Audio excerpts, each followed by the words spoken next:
We are here to celebrate a journey from an academic gold medalist to a teacher in the Brahma Kumari's spiritual movement in India.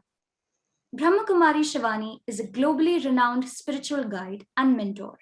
She travels in India and abroad, appearing at many charitable events. She is the Goodwill Ambassador of World Psychiatric Association and a recipient of commendable awards like the Nari Shakti Award. She has also been honored with the Women of the Decade Achievers Award by ASSOCHAM'S Ladies League. SRCC Business Conclave feels honored to be hosting a woman who promulgates spirituality and better mental health. I would like to request ma'am to begin the session.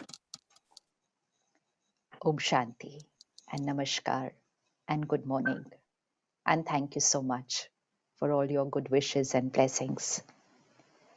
It's beautiful to be with a gathering who is preparing themselves for the beautiful world that we together have to create. Certain things that we have reflected upon in the last year and which for a student is very important because it's going to give you a guiding compass for the present and for the future. March 2020 got a lot of people to introspect in which direction their life was heading because they got a time to pause. Earlier, they thought they didn't have even time to stop and check whether they were on the right road, but situations forced them to pause. And when they paused, certain priorities changed. Last year, exactly at the same time, so March 24th, the lockdown was announced in India. By the end of April, the Indian Psychiatric Association said there was a 30% rise in depression symptoms in the country. 30% clinical depression cases which were reported to doctors. So you can imagine how many more would be there which were not reported. If we think about it, March end to April end was the time when we were all safe and secure. We were locked in. COVID could not enter into the house. We were safe, we were secure, we were with family. We were doing most of the things that we wanted to do since a very long time and we didn't have time. And yet there was a rise in mental health issues in the country. There was a rise in domestic violence. There was a rise in abuse. There was a rise in suicidal symptoms last year. And helpline call centers have not stopped working since then. We've seen everything that healthcare workers have done for COVID, but there's a lot of invisible things that have happened as far as taking care of the mind was concerned. Now, all this has got people to thinking that COVID was just a physical health issue. So, why should there be a steep rise in a mental health issue or in a relationship conflict? Simple thing. We are living our life of emotional dependence. And so when we say the word spirituality, we said, oh, I'm not spiritual. I said, when I was in college, I said, I'm not interested in spirituality. I'm not spiritual. I don't need it. But what is spirituality? Spirituality actually makes us emotionally strong. Even earlier, but more so in the last year, every corporate, every industry, every online webinar I have done with a business house, everyone is saying one thing. Now we want people who are high in emotional intelligence. They were talking about emotional intelligence and emotional quotient even before, but last year has changed a lot. And they said emotional quotient is our priority because they saw a lot of their people going through emotional turbulence and going through mental health issues. India is very high on depression rate even before COVID. So now as students, it's time for us to introspect because we are all preparing ourselves to serve the country, to become leaders and to be successful. That's what everybody wants. But unless we take care of the mind, can we really be successful? We can be achievers. We can be achievers, but can we be successful if we don't take care of our mind? So please think about this today. If you want to be successful, and successful means you want to be happy, you want to be healthy, you want to have harmony in relationships, whether it's at home, whether it's at workplace, you want to have leadership qualities, then it's not just the academics and the achievements. It's about how much care you are taking of your mind. If I go 30 years back, so when I was a student, whether it was school or college, we didn't have the word as stress. We never walked around saying, I am stressed, you are stressed. We didn't have that word. That word was only in physics. It was not in emotions. It was just in physics. So stress is equal to pressure divided by resilience. The only emotion we would ever talk about was like tension, and that too very few days of the year, just before the exam and one day before the result. Apart from that, even that word tension was not there. What changed so much in these last 30 years? Why? Why has these last 30 years, what was the big change because of which students in school, not in college, in school are talking about anxiety attacks, panic attacks, depression symptoms, meditation, mindfulness practices in school? Why do they need it in school? Because there is something that we have not done right in these last 30 years. And so, while we are walking towards becoming an achiever, if we take care of those little things along with that and blend it into making it a wellness lifestyle, then truly we will be successful. India is moving forward towards becoming an Atmanirbhar Bharat, self reliant country. What is Atmanirbhar? Self dependent, not dependent on others. To make a self reliant country, we first need self reliant individuals. Even if we make a self reliant country in terms of our business and industry, if we don't make self reliant individuals, we will not be able to be happy. And if we are not going to be happy, then we can have our profits going high, but also our mental health issues going high, our physical health issues going high, our relationship issues going high. Then it's not success. So, what is self reliant? And this is an experiment each one of us can start doing right from today itself. Emotional independence. Check your inner vocabulary. Each time you've created a little bit of anger, slight trace of stress, hurt, anxiety, jealousy, worry, comparison, criticism, each time we created any of these emotions, if someone had to ask you, why are you feeling low today? The finger would go outside. It would be on a situation or on a person. And our vocabulary said, I'm angry because of, I'm upset because of, I'm hurt because of, I'm worried because of. This is not self dependent. This is situation dependent. This is people dependent.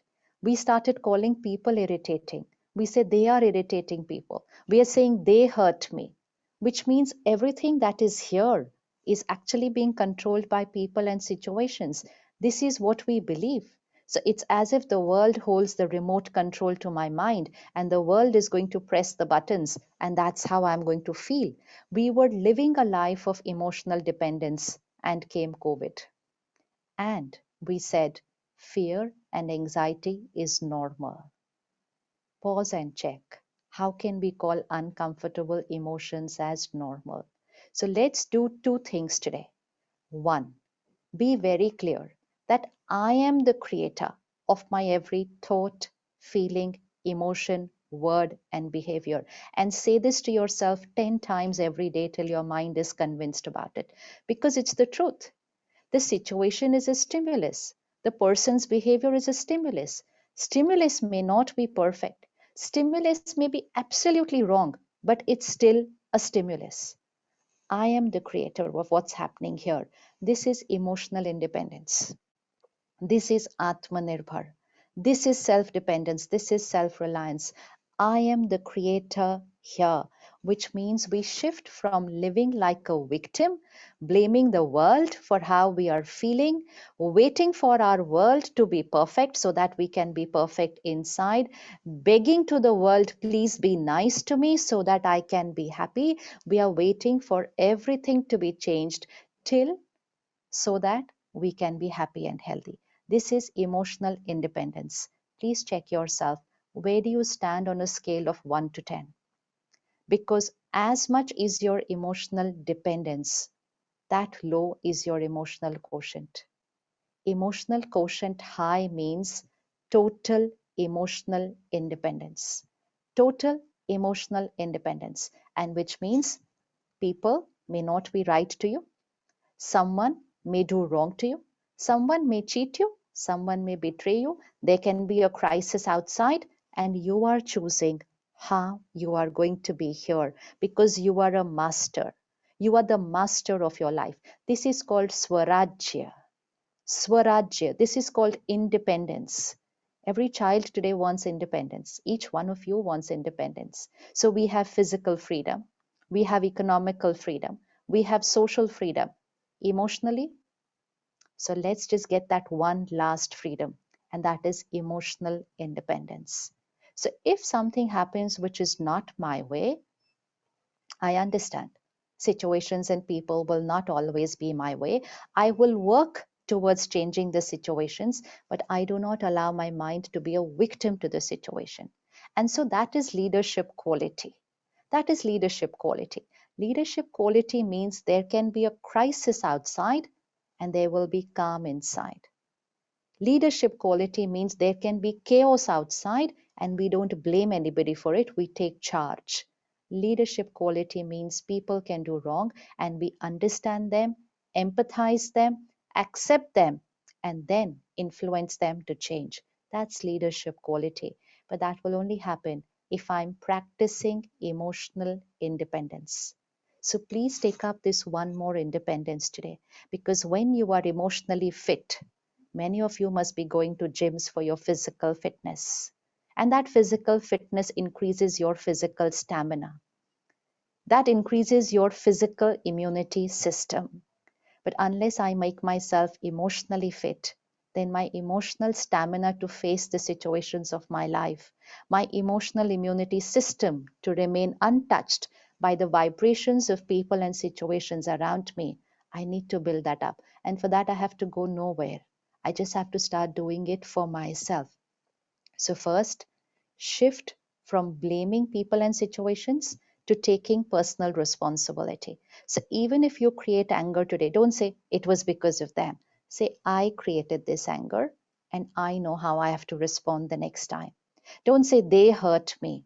They did what they did. What they did was not right, but I created the hurt and I am going to heal it. I'm not going to stand in front of them and say, waiting for the sorry, waiting for them to apologize, waiting for them to change so that I can go back to being feeling good about myself.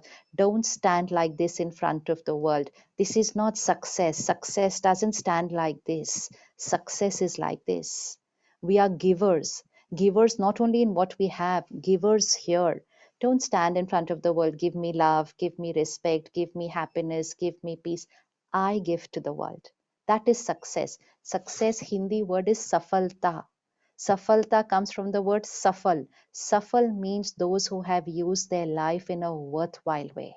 Not those who have acquired more. That is not safalta. Safalta means those who have given more to the world.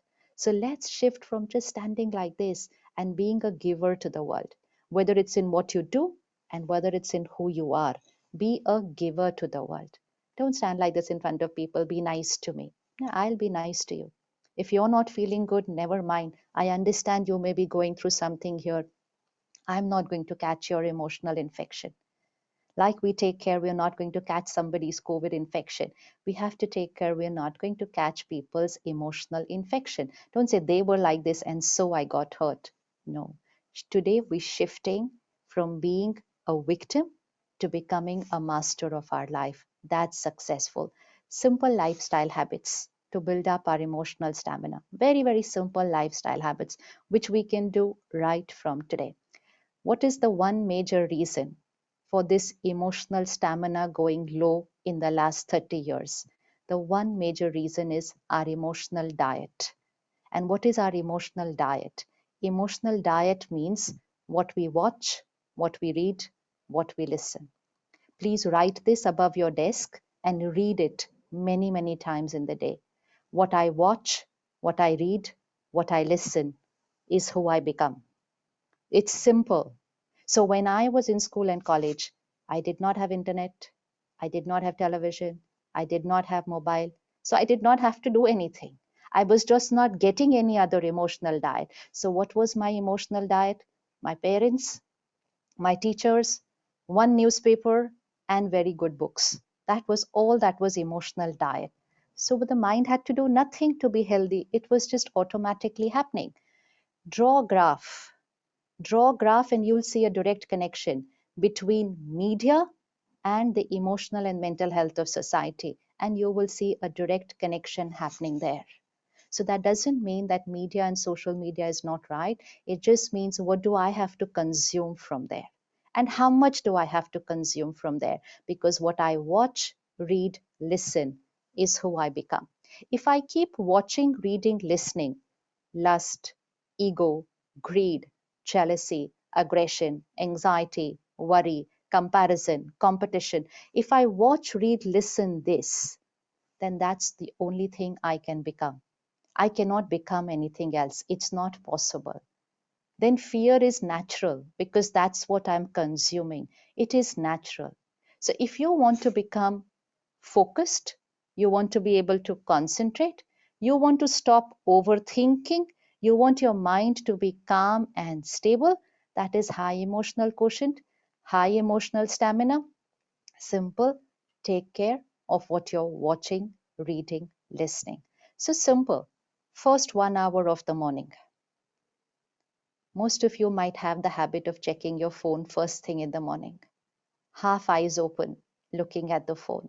And if I look at the phone as the first thing in the morning, even if I spend just 5-10 minutes just scrolling my messages, my emails, my social media handles, I have absorbed the mind, I have absorbed the world onto my mind. The mind is like a blotting paper. First 2 hours, our absorption power is highest. So 2 hours are very crucial. The first hour in the morning and the last hour before we go to sleep. What we absorb on this mind in the first hour and in the last hour will go deep, deep down into the subconscious, and it will be there to stay, and it will start creating our personality. You want to change? Just do a simple thing. Don't use media, social media, technology the first hour and the last hour. Just the first hour when you wake up and just the last hour before you go to sleep, which means don't consume any negative content. Now, negative means a lot of today's normal content. Negative means a lot of today's normal content. Someone is ridiculing somebody, somebody is making fun of someone, someone's criticizing somebody, someone's pulling down somebody, some crime show. All this is not normal, it's negative. Anything which has disturbing emotions is negative for the mind. Let's not consume that first thing in the morning or last thing in the night. First thing in the morning, at least 30 minutes, ideally an hour. And leaders are doing it today. If you do it now, then you will not have to take a U-turn 20 years later from now. So you can start doing it now. First hour of the morning is the me time, the self-care time, not just taking care of the body, taking care of the mind. Self-care doesn't mean taking care of the body. That means taking care of the body. Self-care means taking here. This is the self. This is my body. So 30 to 45 minutes, 30 to 45 minutes in the morning, keep for yourself, which means meditate, introspect, connect to the supreme power, create your affirmations, repeat your affirmations in the morning. You have to make them a reality because thoughts manifest and become our reality. And at least 20 to 25 minutes. This should be mandatory for all of us. At least 20 to 25 minutes consume healthy emotional diet in the morning. And what is a healthy emotional diet? Which means consuming content which has compassion, which has gratitude, which has faith, which has happiness, which has acceptance, which has respect, which has unity, which has cooperation, caring, sharing, which means consume content what you want to become. You cannot become it without consuming it because we're consuming a lot of the opposite during the day. This is where spiritual study comes in. Why spirituality is important? Because spirituality gives me that morning emotional diet. That 30 minutes of my nutrition first thing in the morning. So 30 minutes of that nutrition, 15-20 minutes of meditation, and we're ready for the world. It's like a battery. which we energize first thing in the morning. None of us leave our homes without charging our phones, our laptops, our iPads, but we leave the home without charging ourselves. So this 30 to 45 minutes for energizing ourselves first thing in the morning, then we are ready for our studies and for the rest of the content that we have to consume from the world. During the day, restrict how much you are consuming from media and social media. Consuming about your education, your studies, your information is a separate thing. Consuming OTT platforms, one series complete, we say, I finished watching 10 episodes this Sunday. And then we share it with our friend, and our friend, oh, I haven't seen that series. Next Sunday, I put it on my agenda to see the series. And I thought that was healthy. That we take care so much of our physical diet. I'm not going to eat this, I'm not going to eat that. Take care of your emotional diet, what you are consuming. What is the vocabulary of what you're consuming? What is the belief system behind what you are consuming? Nobody will be able to stop you from becoming that. Watching television or phones while eating, scrolling there and eating, thinking that eating was some side business that could happen, but I can do a lot of things while eating. Eating is to energize your mind and your body both. The line is you are what you eat. It's not your body is what you eat. It is you are what you eat. The Hindi line is Jaisa Ann Vaisa Man. The food is affecting the mind. Food is affecting the mind first. But if I'm watching television while eating, if I'm watching something on my phone while eating, then I am consuming all the content that's going on, and that's what's energizing my food. The difference between food that is bought, food that is cooked at home, and food that is cooked in places of worship, which we call prasad, vibrations. Vibrations. And that's why when we have prasad, it has a very soothing and calming effect on the mind and the body both. Take care. Many of us today love eating out. Do you know what happens by eating out? Once in a while, fine. No options, fine. But sitting at home and ordering outside food, question mark, question mark. When we eat outside very often, we are eating food that is cooked for profit. Please remember, what you're eating is somebody's business, which is fine, it's their business. But I am consuming food that has been cooked with the intention of money in there. But when somebody is cooking at home for you, you're eating food which has been cooked with love and blessings. Look at the difference in the vibration. And that's why we always say, I like this, but I loved what my mummy used to make it. What my mummy makes is very, because what is the difference? The difference is the mother's vibration. So whoever is cooking for you at home, the vibrations change. Eat in a mandir, gurdwara, masjid, food that is cooked in the remembrance of the divine, highest vibrations. So let's change. First, experiment with a sattvic diet. I'm sure last year most of you shift towards vegetarian. Very, very important. We are all compassionate. We can't see an injured animal on the road. Do we know what happens in a slaughterhouse? We were in lockdown. We were safe, and yet we created depression. When they are in the slaughterhouse, they know what's going to happen to them. That is their lockdown, and they know what's going to happen to them. They can see it in front of them. There is hatred inside. There is hurt, there is anxiety, there is pain, there is fear. That's the hormones that get secreted. And then there is violence, and then there is death. And we called it health. It's not health, it's proteins. Two things are very different. It's proteins, not health. That's a question mark. That's a question mark. Someone's death cannot give me health. It can give me proteins. So I need to ask myself, do I want to consume vibrations of pain? Do I want to consume vibrations of someone's helplessness, fear, and anxiety? Is that how I'm going to give health to myself? Need to check, because I am what I eat. So please experiment with a vegetarian sattvic diet. Just experiment with it. Eat home cooked food more often. All this is being done for emotional diet. There's no religious reason behind it. It's for an emotional health. It's to make you emotionally strong. It's for making you calm and stable. It's so that you are calm and stable even before an exam, and tomorrow even before a crisis in life. When we eat outside food, one, it's cooked for profit, and second, we don't know the frame of mind of the person who is cooking. You have an exam tomorrow and you go and eat outside food, and if someone was in anxiety or tension or worry about something in their life, you have just consumed the vibrations of anxiety and worry from the food. It travels. Vibration travels. These are unseen energies. These are unseen infections, but they travel. So eat home cooked food, eat vegetarian food, and eat without phone and TV. No gadgets while we are eating, not even studying. We can study after 10 minutes. This is a habit. Let's energize the mind and body, then it will study even better after that. It'll study even better after that. 10 minutes is only for eating. No wrong conversations while eating, no gossip while eating, no problem discussion while eating. Food has to absorb only pure vibrations so that my mind and body is going to be healthy after that. And just before you start eating, take that 5-second pause, say your prayer, say your gratitude, and say your affirmations. Create a few affirmations for yourself. Simple things like, I am a happy being. Not I want happiness, stress is normal. No, I am a happy being. I am a powerful being, which means I don't get affected by situations and people. I'm powerful.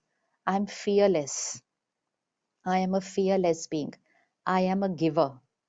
I accept people as they are. Respect and love and understanding is a foundation of all my relationships. I am focused, concentrated. Success is certain for me. Success is certain for me. My body is perfect and healthy and will always be. And the divine power and blessings is a circle of protection around me. Simple 8-10 affirmations. Say it first thing in the morning, visualize them. Power of affirmation plus visualization to manifest whatever you want in your life. First thing in the morning, couple of times during the day, and definitely the last thoughts before you go to sleep. Please don't watch any movie, any serial, anything like that just before you go to sleep. Otherwise, it goes deep, deep down into the subconscious. It affects your quality of sleeping. And most important, think about your sleep timing. Change the belief system that the world has created. It's early to bed, early to rise. Makes a person healthy, wealthy, wise. This is not some old fashioned quotation. It is scientific. It is pure science that what is the right time to sleep and what is the right time to wake up. It has an effect on the mind and the body. And remember, why should we take care of these simple lifestyle changes? Because I don't want to be only an achiever. I want to be successful. Successful, which means emotionally strong, physically healthy, socially beautiful relationships always, and then certainly an achiever in whatever I do. Thank you so much. Om Shanti. Thank you so much, ma'am. Your insights about emotional dependence, depression was so helpful for the students who are leading stressful lives. And the idea of happiness was really great. Your highlighting the significance of little things was much needed when everybody is running a rat race. Your idea of success or safalta and emotional right was a key takeaway. We extend our heartfelt gratitude to ma'am for being a part of this event and enabling the students to analyze their deep-rooted emotions. Thank you so much, ma'am, for gracing this event. Thank you.